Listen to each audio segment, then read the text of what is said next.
Guys, magtuturo ako ngayon ng Ortega method. Sabayan niyo ako matuto please. So first, gumawa ko muna ng first face. Hindi kailangan ng first layer, pero kahit first face lang. And then, 1 of 7 algorithms, gagawin mo yung OLL, tapos 1 of 5, gagawin mo yung PBL. So, pakita mo sa inyo yung mga OLL keys. Pero dito, recommend ko mga color neutral kayo. Matuto kayo color neutral. Kasi, yun. Basta ganun. Yan. Ito yung unang case ng OLL. Pagka ganun kayo, anti-zoom yung tawag. Lahat ng mga main dito, tapos ito, nakatapos sila papunta doon. Ito, tapat mo to sa'yo. So, 1, 2, down, down. Solve na. Tapos, ito naman, ang soon. Diba kanina, andito yung, color. Ngayon, lalagay natin siya dito. Kasi, andito siya, tapos ito yung color.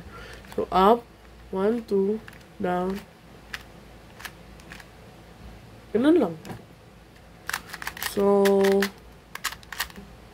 So guys, yung ganito, dalawa siya.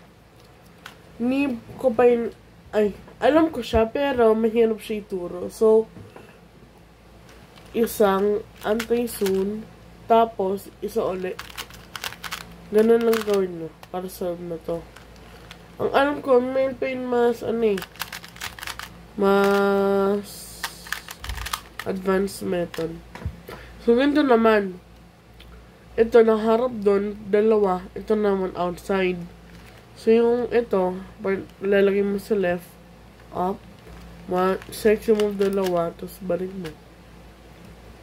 Like that.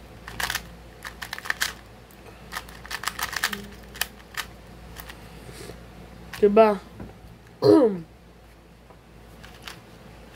Ito naman. Pagka ganyan na nakuha mo, na case, ganyan na siya, ganyan. Ito, may 2 blocks dito, tapos ito facing outwards. Up. Like that. Yan naman, pagka ganyan ng case na nakuha, no, dalawa dito, tapos parang sila face doon. Lalagay mo to. Down. Takes a move. Up. So, ay lang yung OLL na kailangan na matutunan. I think. Ang alam ko yung meron pa yun isa. Pero hindi ko napapakita dito.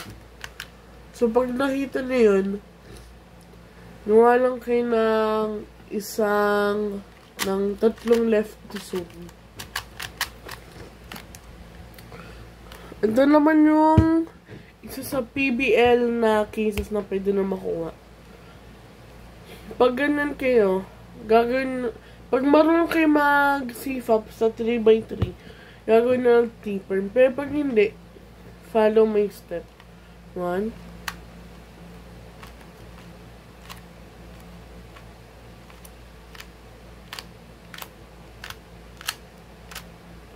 Ganun lang.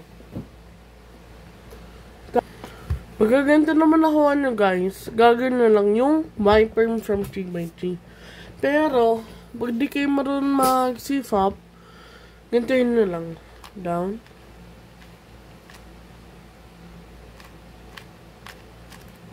So, dito stem, mukha siyang scramble, pero solve na lang yung OLL na to. Solve na. Easy.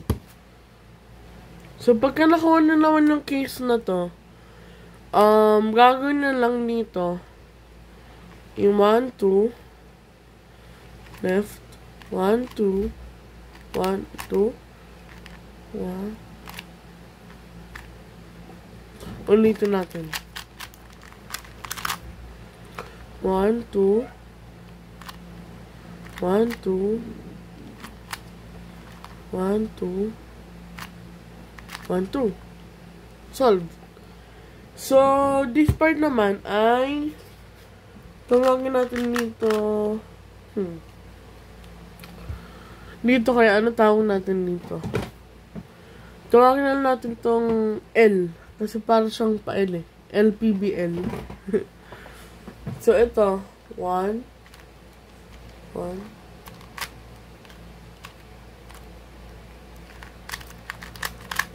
Pag nalito kayo, okay lang yun kasi ako rin nalilito.